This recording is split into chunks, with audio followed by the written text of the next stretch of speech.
So, after much ado, we found out that the actual break was between the shed and this break.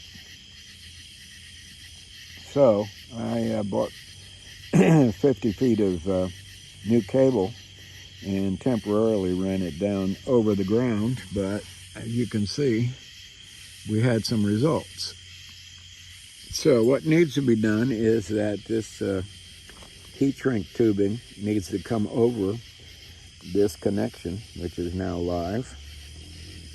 And what I'm going to do is saw a cool little process that I thought was an added feature to an electrical connection, and that is wrapping your hand around the connection while applying silicone, and then wrapping wrapping your hand around the connection after it's turned off, of course, and cupping the connection with this plastic bag and just pouring the shit out of silicone. And I was about to do that when the silicone that I was using turned out to be solid instead of liquid. So got to go back to the shed and get another tube. But that's the idea.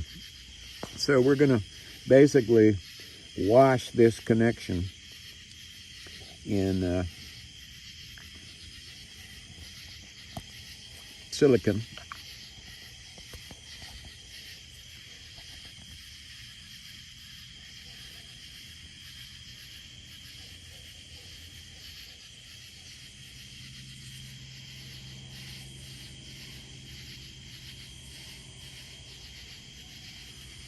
And as you can tell, I got the flat side in my mouth.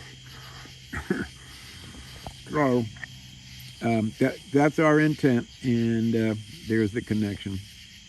This side of the connection was manipulated so many times that the hot wire busted, so I had to cut it off and start over again and just finish that process.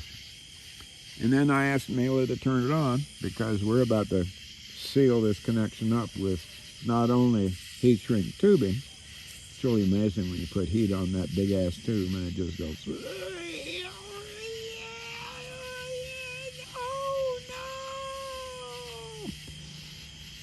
no! And let there be light. All we gotta do is bury this cable now. Okay, that's it. Night-night. Well, probably another view before the day is done. Thanks for watching. Chaz, November 146 Charlie Hotel. Take care of yourself and those around you, and I'll bid you a fond farewell.